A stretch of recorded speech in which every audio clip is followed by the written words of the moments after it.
ಈ ಸ್ಫೋಟಗೊಂಡ ಕಾರ್ನಲ್ಲಿ ಇದ್ದವನು ಡಾಕ್ಟರ್ ಉಮರ್ ಎಂಬಾತ. ಈತ ವೃತ್ತಿಯಲ್ಲಿ ವೈದ್ಯ. ಆದರೆ ಈತನ ಮೇಲೆ ಹಲವು ಅನುಮಾನಗಳು ಮೂಡಿವೆ. ಯಾಕೆ ಈ ಶಂಕೆ? ಉಮರ್ನ ಹಿನ್ನೆಲೆ ಏನು? ಈ ಕುರಿತ ಒಂದು ಡೀಟೇಲ್ ರಿಪೋರ್ಟ್ ಇದೆ, ಬನ್ನಿ ನೋಡೋಣ.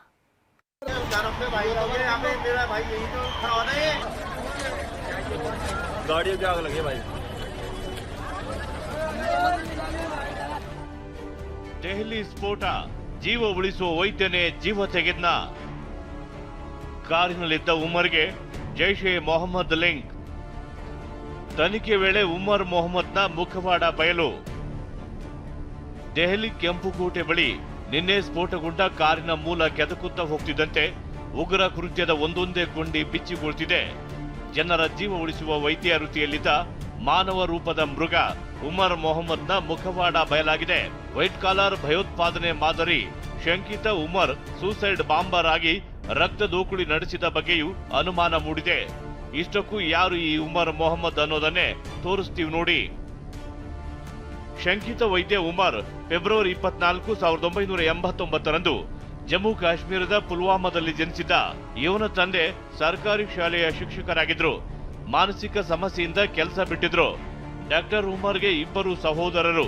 ಒಬ್ಬ ಸಹೋದರಿ ಇದ್ದು ಒಬ್ಬ ಸಹೋದರಿಗೆ ಮದುವೆಯಾಗಿದೆ. ಶ್ರೀನಗರದ ಸರ್ಕಾರಿ ಮೆಡಿಕಲ್ ಕಾಲೇಜಿನಲ್ಲಿ ವೈದ್ಯಕೀಯ ಪದವಿ ಪಡೆದಿದ್ದ ಉಮರ್ ಮೊದಲಿಗೆ ಅನಂತ್ನಾಗ್ನ ಜಿಎಂಸಿಯಲ್ಲಿ ಹಿರಿಯ ವೈದ್ಯನಾಗಿ ಕೆಲಸ ಮಾಡ್ತಿದ್ದ. ಆನಂತರ ದೆಹಲಿಗೆ ಶಿಫ್ಟ್ ಆಗಿದ್ದ. ಸದ್ಯ ಫರೀದಾಬಾದ್ನ ವೈದ್ಯಕೀಯ ಕಾಲೇಜಿನಲ್ಲಿ ವೈದ್ಯನಾಗಿ ಸೇವೆ ಸಲ್ಲಿಸುತ್ತಿದ್ದ. ಅಷ್ಟೇ ಅಲ್ಲ, ಉಮರ್ ಪಾಕಿಸ್ತಾನ ಮೂಲದ ಜೆಇಎಂ ಉಗ್ರ ಸಂಘಟನೆ ಜೊತೆ ನಿರಂತರ ಸಂಪರ್ಕ ಹೊಂದಿದ್ದ. ಫರೀದಾಬಾದ್ನಲ್ಲಿ ನಿನ್ನೆ ಅರೆಸ್ಟ್ ಆದ ಶಂಕಿತ ಉಗ್ರರಾದ ಡಾಕ್ಟರ್ ಅದಿಲ್ ಅಹ್ಮದ್ ರಾಥರ್, ಮುಜಾಮಿಲ್ ಶಕೀಲ್ ಆಪ್ತ ಸಹಾಯಕನೂ ಆಗಿದ್ದ ಅನ್ನೋ ಬಗ್ಗೆ ಮಾಹಿತಿ ಸಿಕ್ಕಿದೆ. ದೆಹಲಿ ಸ್ಫೋಟಕ್ಕೂ ಫರೀದಾಬಾದ್ಗೂ ಲಿಂಕ್ ಇದೆಯಾ? ಸೋಮವಾರ ಫರೀದಾಬಾದ್ನಲ್ಲಿ ಮೆಗಾ ರೇಡ್ ಮಾಡಿತ್ತು.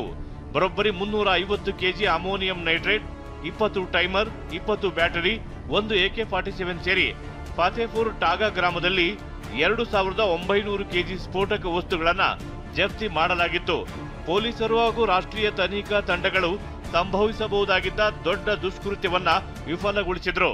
ಆದರೆ ಇದಾದ ಕೆಲವೇ ಗಂಟೆಗಳಲ್ಲಿ ದೆಹಲಿ ಹೊತ್ತಿ ಉರಿದಿತ್ತು.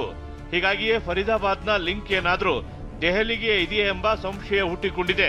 ಅಷ್ಟೇ ಅಲ್ಲ, ದೆಹಲಿಯಲ್ಲಿ ಸ್ಫೋಟಗೊಂಡ ಕಾರಿಗೂ ಫರೀದಾಬಾದ್ಗೂ ಲಿಂಕ್ ಇದೆ. ಜೊತೆಗೆ ಕಾರಿನಲ್ಲಿ ಕಾಣಿಸಿಕೊಂಡ ಉಮರ್ ಕೂಡ ಅಲ್ಲಿನ ನಂಟು ಹೊಂದಿದ್ದಾನೆ. ನಿನ್ನೆ ಫರೀದಾಬಾದ್ನಲ್ಲಿ ವೈದ್ಯ ಮುಜಾಮಿಲ್ ಶಕೀಲ್ ಬಂಧನವಾಗಿತ್ತು. ಬಳಿಕ ಈತನ ಸಹಚರರಿಗಾಗಿ ಪೊಲೀಸರು ಹುಡುಕಾಟ ಶುರು ಮಾಡಿದ್ರು. ಇಷ್ಟೇ ಅಲ್ಲದೆ ಫರೀದಾಬಾದ್ನಲ್ಲಿ ಮತ್ತೇನಾದ್ರೂ ಸಿಗುತ್ತಾ ಎಂದು ಇಂಚಿಂಚು ಶೋಧಿಸಿದ್ರು.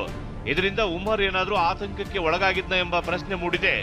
ಯಾಕಂದ್ರೆ ಪುಲ್ವಾಮಾದ ಕೊಯಿಲ್ ನಿವಾಸಿಯಾಗಿರುವ ಉಮರ್ ಅಲ್ ಫಲಾಹ್ ವೈದ್ಯಕೀಯ ಕಾಲೇಜಿನ ವೈದ್ಯ. ಇಷ್ಟೇ ಅಲ್ಲ, ಕಳೆದ ವಾರ ಅರೆಸ್ಟ್ ಆಗಿದ್ದ ವೈದ್ಯ ಅದಿಲ್ ಅಹ್ಮದ್ ರಾಥರ್ನ ಆಪ್ತ ಸಹಚರ ಎನ್ನಲಾಗ್ತಿದೆ. ಸಾಲದಕ್ಕೆ ಉಮರ್ ಓಡಿಸಿದ ಕಾರು ಸೆಪ್ಟೆಂಬರ್ 20ರಂದು ಫರೀದಾಬಾದ್ನ ನೋ ಪಾರ್ಕಿಂಗ್ ನಲ್ಲಿ ನಿಲ್ಲಿಸಿದ್ದಕ್ಕೆ ಕಾರಿಗೆ ದಂಡ ಕಟ್ಟಲಾಗಿತ್ತು. ಇದೇ ಕಾರು ದೆಹಲಿಯ ಕೆಂಪು ಕೋಟೆ ಬಳಿ ನಿನ್ನೆ ಸ್ಫೋಟಗೊಂಡಿರುವುದು ಫರೀದಾಬಾದ್ನ ಲಿಂಕ್ಗೆ ಪುಷ್ಟಿ ನೀಡುತ್ತಿದೆ. ಇಬ್ಬರು ವೈದ್ಯರು ಸೇರಿ 8 ಜನ ಅರೆಸ್ಟ್. ನಿನ್ನೆ ಫರೀದಾಬಾದ್ನಲ್ಲಿ ವೈದ್ಯ ಮುಜಾಮಿಲ್ ಶಕೀಲ್ ಬಂಧನ ಬಳಿಕ ಪೊಲೀಸರ ಕಾರ್ಯಾಚರಣೆ ಮತ್ತಷ್ಟು ಚುರುಕುಗೊಂಡಿತ್ತು. ಇಂದು ಅಲ್ ಫಲಾಹ್ ವಿವಿಯಲ್ಲಿ ಇಬ್ಬರು ವೈದ್ಯರು ಸೇರಿ 8 ಜನರನ್ನ ಅರೆಸ್ಟ್ ಮಾಡಲಾಗಿದೆ. ಕಳೆದ 4 ವರ್ಷಗಳಿಂದಲೂ ಫರೀದಾಬಾದ್ನಲ್ಲಿ ವಾಸ ಮಾಡುತ್ತಿದ್ದ ಇವರನ್ನ ಬಂಧಿಸಿದ್ದಾರೆ. ಸದ್ಯ ವಿಶ್ವವಿದ್ಯಾಲಯದ ಸಿಬ್ಬಂದಿ ವೈದ್ಯರನ್ನ ವಿಚಾರಣೆಗೊಳಪಡಿಸಿರುವ ಪೊಲೀಸರು ಜೈಷ್ ಎ ಮೊಹಮ್ಮದ್ ಸಂಘಟನೆ ಜೊತೆ ಸಂಪರ್ಕ ಇರುವ ಬಗ್ಗೆ ತನಿಖೆ ನಡೆಸುತ್ತಿದ್ದಾರೆ. ದೆಹಲಿ ಸ್ಫೋಟಕ್ಕೆ ಮಹಿಳಾ ಉಗ್ರ ಸಂಘಟನೆ ಕೈವಾಡ. ಫರೀದಾಬಾದ್ನ ಲಿಂಕ್ಗೆ ಮತ್ತಷ್ಟು ಪುರಾವೆ ಎಂಬ ಅಂಶಗಳು ಬೇಲಾಗ್ತಿವೆ. ವಿಷಯ ಏನಂದ್ರೆ, ದೆಹಲಿ ಸ್ಫೋಟಕ್ಕೆ ಸಂಬಂಧಪಟ್ಟಂತೆ ಫರೀದಾಬಾದ್ನಲ್ಲಿ ವೈದ್ಯೊಬ್ಬಳನ್ನ ಬಂಧಿಸಲಾಗಿದೆ.